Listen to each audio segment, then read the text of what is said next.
Hello friends, അപ്പോൾ പുതിയൊരു വീഡിയോയിലേക്ക് എല്ലാവർക്കും സ്വാഗതം. അപ്പോൾ നമ്മൾ ഇന്നത്തെ വീഡിയോയിൽ ആക്ച്വലി പറയാനായിട്ട് പോകുന്നത് നമ്മൾ ഗിറ്റബിൽ എങ്ങനെ നമുക്കൊരു വെബ് പേജ് ഹോസ്റ്റ് ചെയ്യാമെന്നുള്ളൊരു ടെക്നിക്കാണ്. ആക്ച്വലി ഇതൊരു റിക്വസ്റ്റഡ് വീഡിയോ ആയിരുന്നു ആൻഡ് നമുക്ക് വളരെ സിമ്പിളായിട്ട് എങ്ങനെ നമുക്ക് ഹോസ്റ്റ് ചെയ്യാൻ നമുക്ക് നോക്കാം.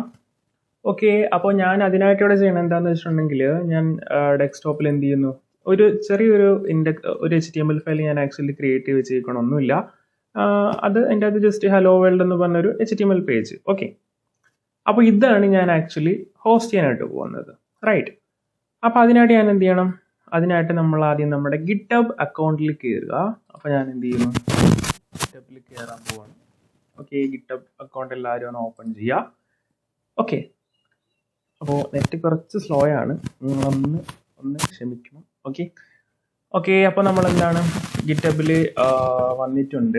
ഇനി നമുക്ക് എന്താ ചെയ്യേണ്ടതെന്ന് വെച്ചിട്ടുണ്ടെങ്കിലോ, ഇതിൻ്റെ അകത്ത് നമ്മൾ എന്ത് ചെയ്യണം, ഒരു റെപ്പോസിറ്ററി ക്രിയേറ്റ് ചെയ്യേണ്ടതായിട്ടുണ്ട്, റൈറ്റ്. അപ്പോൾ ഞാൻ ആക്ച്വലി ഒരു റെപ്പോസിറ്ററി ക്രിയേറ്റ് ചെയ്യാൻ പോവാണ്. അതിനായിട്ട് ഇവിടെ അല്ലെങ്കിൽ ഇവിടെ ക്രിയേറ്റ് ചെയ്താലും മതി. അപ്പോൾ ഞാൻ ഇവിടെ പ്ലസ് ബട്ടൺ ക്ലിക്ക് ചെയ്യുന്നു ആൻഡ് ദെൻ ന്യൂ റെപ്പോസിറ്ററി. എന്നിട്ട് ഞാൻ എന്ത് ചെയ്യുന്നു,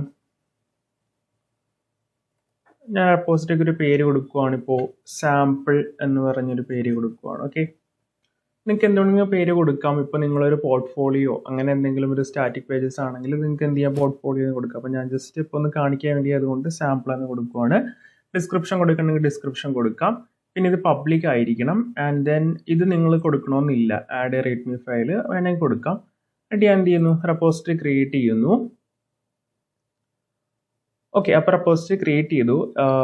ഇനി ഞാൻ പറയുന്ന കാര്യം എന്താണെന്ന് വെച്ചിട്ടുണ്ടെങ്കിൽ, ആക്ച്വലി നമ്മളൊരു പ്രോജക്റ്റുകൾ അല്ലെങ്കിൽ ഒരു പ്രോജക്റ്റിൽ വർക്ക് ചെയ്യുമ്പോൾ നമ്മൾ ഗിറ്റ് ആൻഡ് ഗിറ്റബ് പഠിച്ചിരിക്കണം. കാര്യം നമ്മളൊരു പ്രൊജക്റ്റിലൊക്കെ വർക്ക് ചെയ്യാൻ നേരത്ത് നമ്മൾ ഒരിക്കലും ഇപ്പം ഞാൻ പറയാൻ പോകുന്ന രീതിയിൽ ഡ്രാഗ് ചെയ്തിട്ട് നമ്മൾ ഫയൽസിന് ഇടുകയല്ല ചെയ്യുന്നത്. പുതിയ ഫയൽസ് നമ്മൾ എന്ത് ചെയ്യുന്നു, നേരെ അപ്ലോഡ് ചെയ്യുന്നത്. അതായത് അതിൻ്റെ അകത്ത് ബ്രാഞ്ചിങ് കോൺസെപ്റ്റ് അങ്ങനത്തെ ഒരു കുറച്ചധികം കോൺസെപ്റ്റ് ഉണ്ട്. അപ്പോൾ നമ്മളൊരു ഗിറ്റബിൻ്റെ സീരീസ് വരാൻ നേരത്ത് നമുക്ക് എന്ത് ചെയ്യാം, ഡീറ്റെയിൽ ആയിട്ട് പഠിക്കാം. അപ്പോൾ ഇപ്പോൾ ജസ്റ്റ് സാമ്പിൾ വീഡിയോ നിങ്ങൾക്ക് മനസ്സിലാവുന്ന രീതിയിലായിരിക്കും നമ്മൾ പറയാൻ പോകുന്നത്. എന്നിട്ട് എന്ത് ചെയ്യാം, നമുക്ക് ഇതിൻ്റെ അകത്തേക്ക് ഇപ്പോൾ ഒരു റെപ്പോസിറ്ററി എന്ന് പറഞ്ഞാൽ ഒന്നുമില്ല, ഒരു ഫോൾഡർ ആണെന്ന് വിചാരിച്ചാൽ മതി. അപ്പോൾ ഒരു റെപ്പോസിറ്ററി ക്രിയേറ്റ് ആയിട്ടുണ്ട്. ഇനി ഞാൻ എന്ത് ചെയ്യണം, ആ റെപ്പോസിറ്ററി അകത്തേക്ക് നമ്മൾ ക്രിയേറ്റ് ചെയ്ത് വെച്ച് HTML ഫയലിനെ ആഡ് ചെയ്യണം, റൈറ്റ്. അപ്പോൾ അതിനായിട്ട് ഞാനിവിടെ ചെയ്യണം എന്താണെന്ന് വെച്ചിട്ടുണ്ടെങ്കിൽ, ഞാനിപ്പോൾ ഡ്രാഗ് ആൻഡ് ഡ്രോപ്പ് ചെയ്തിട്ടാണ് ആഡ് ചെയ്യാൻ പോകുന്നത്. അപ്പോൾ ഇവിടെ നിങ്ങൾക്ക് കാണാൻ പറ്റും, get start by creating a new file or uploading an existing file. അപ്പോൾ ഞാൻ അപ്ലോഡിങ് എൻ എക്സിസ്റ്റിംഗ് ഫയൽ കൊടുക്കുകയാണ്. അത് ക്ലിക്ക് ചെയ്ത് അപ്പോൾ ഇതിലേക്ക് എന്ത് ചെയ്താൽ മതി, ഡ്രാഗ് ചെയ്തിട്ടാൽ മതി. ഓക്കെ, അപ്പോൾ അതിനായിട്ട് നമ്മുടെ ഫോൾഡർ ചെല്ലുന്നു. ഫോൾഡർ അല്ല ഡ്രാഗ് ചെയ്തിടാൻ പോകുന്നത്, നമ്മുടെ ഫോൾഡറിനകത്തുള്ള ആ ഒരു ഇൻഡെക്സ്, അത് HTML ഫയൽ എന്ത് ചെയ്യുന്നു, അവിടുന്ന് നേരെ വലിച്ച് നമ്മുടെ ഇതിനകത്തേക്ക് ഇടുന്നു. ഓക്കെ, അപ്ലോഡ് ആയിക്കൊണ്ടിരിക്കുകയാണ്. ഓക്കെ, അപ്ലോഡായി. എന്നിട്ട് നമ്മൾ എന്ത് ചെയ്യുന്നു, ഒരു കമ്മിറ്റ് മെസ്സേജ്, അതായത് നമ്മൾ എന്താണ് ഇവിടെ ചെയ്തതെന്നുള്ള കാര്യം. അപ്പം ഞാനിപ്പോൾ അപ്ലോഡഡ്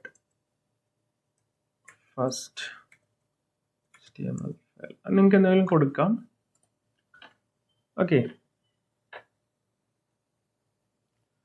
അപ്പം നമ്മൾ ആ ഒരു HTML ഫയൽ ഞാൻ ആഡ് ചെയ്തു. ഇനി എന്താ ചെയ്യേണ്ടത്, ഇത് എല്ലാവർക്കും വിസിബിൾ ആയിരിക്കണം. ഇതിപ്പോൾ ഞാനിവിടെ ക്രിയേറ്റ് ചെയ്തേക്കുന്ന ഈ ഒരു ഫയൽ എന്ന് പറഞ്ഞിട്ടുണ്ടെങ്കിൽ എന്താ കുഴപ്പം, ഇതിപ്പോൾ എൻ്റെ കമ്പ്യൂട്ടറിൽ മാത്രമേ ഉള്ളൂ. നമ്മളിത് ഹോസ്റ്റ് ചെയ്യണമല്ലോ, അപ്പോൾ എല്ലാവർക്കും കാണാൻ പറ്റണം. അപ്പോൾ നമ്മൾ ഗിറ്റ്ഹബിലേക്ക് ഫയൽ അപ്ലോഡ് ചെയ്തു എന്നും പറഞ്ഞ് ഹോസ്റ്റ് ആകില്ല. ഇനി ചെയ്യാൻ പോണ കാര്യങ്ങൾ ശ്രദ്ധിക്കുക. അതിനായിട്ട് നിങ്ങൾ എന്ത് ചെയ്യുക, സെറ്റിങ്സ് എടുക്കുക. ഓക്കെ, സെറ്റിങ്സ് എടുത്തിട്ട് ഇതിൻ്റെ അകത്ത് പേജസ് എന്ന് പറയുന്ന ഒരു ഓപ്ഷൻ ഉണ്ടായിരിക്കും, അതെടുക്കുക. ആൻഡ് ദെൻ ഡിപ്ലോയ് ഫ്രം ഇതല്ല, ഓക്കെ, അത് മാറ്റിയിട്ട് എന്ത് ചെയ്യുക, മെയിൻ ആക്കുക. എന്നിട്ടൊന്ന് സേവ് കൊടുക്കുക. ഓക്കെ, ഇനി നമുക്കൊന്ന് വെയിറ്റ് ചെയ്യാം. ഇത് നമുക്ക് കസ്റ്റമായിട്ട് ഡൊമൈനൊക്കെ പർച്ചേസ് ചെയ്തിട്ടുണ്ടെങ്കിൽ ആ ഡൊമൈൻ നെയിം കൊടുക്കാൻ പറ്റും. ഇല്ല എങ്കിൽ ഇപ്പോൾ വരാൻ പോകുന്ന കാര്യം എന്താണെന്ന് വെച്ചിട്ടുണ്ടെങ്കിൽ, നമ്മുടെ ഗിറ്റബ് അക്കൗണ്ട് / ഒരു പേരായിരിക്കും വരാൻ പോകുന്നത്, റൈറ്റ്. ആ ഒരു ലിങ്കിലായിരിക്കും നമ്മുടെ പേജ് അവൈലബിൾ ആയിരിക്കും. അപ്പോൾ ഈ ഡൊമൈൻ്റെ കാര്യങ്ങൾക്ക് നമുക്ക് വിശദമായിട്ട് പിന്നീട് നമ്മൾ ഗിറ്റബിൻ്റെ സീരീസ് പറയുമ്പോൾ ഡീറ്റെയിൽ ആയിട്ട് പറയും. അപ്പോൾ നിങ്ങൾ ചെയ്യേണ്ട കാര്യം എന്താണെന്ന് വെച്ചിട്ടുണ്ടെങ്കിൽ ഇത്രയും ചെയ്യുക. അപ്പോൾ ഇത് ഫ്രീ ആണ്. അപ്പോൾ ഡൊമൈൻ മേടിക്കാൻ നമുക്ക് പൈസ ഒക്കെ വേണം. ഇതിപ്പോൾ നമുക്ക് ഫ്രീ ആയിട്ട് ഹോസ്റ്റ് ചെയ്യാം. റൂട്ട് ഓക്കെ,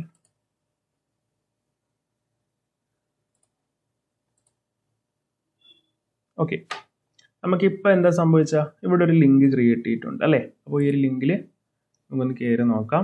കണ്ടോ ഇപ്പം എന്താ സംഭവിച്ചാൽ ആ ലിങ്കിന് ആര് എടുത്താലും ഈ ഹലോ വേൾഡ് എന്ന് പറഞ്ഞ പേജ് കാണിക്കും.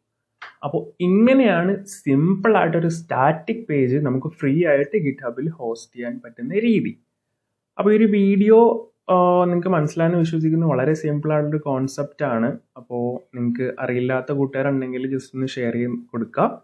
അപ്പോൾ ഡൊമൈനൊക്കെ പർച്ചേസ് ചെയ്തുകൊണ്ട് നമ്മൾ പൈസ കൊടുത്ത് ഒരു ഡൊമൈൻ പർച്ചേസ് ചെയ്ത് ഗിറ്റ്ഹബിൻ്റെ ഒക്കെ സീരീസിൽ നമുക്ക് ചെയ്യാം. അപ്പോൾ ഇപ്പോൾ ഈ ഒരു വീഡിയോയിൽ നിങ്ങൾ ഇത്രയും അറിഞ്ഞിരിക്കുക ഫ്രീ ആയിട്ട് എങ്ങനെ ഹോസ്റ്റ് ചെയ്യാം ഗിറ്റ്ഹബിൽ. ഓക്കെ, അപ്പോൾ ഇത്രയുള്ള നമ്മുടെ ഇന്നത്തെ വീഡിയോ. ബൈ.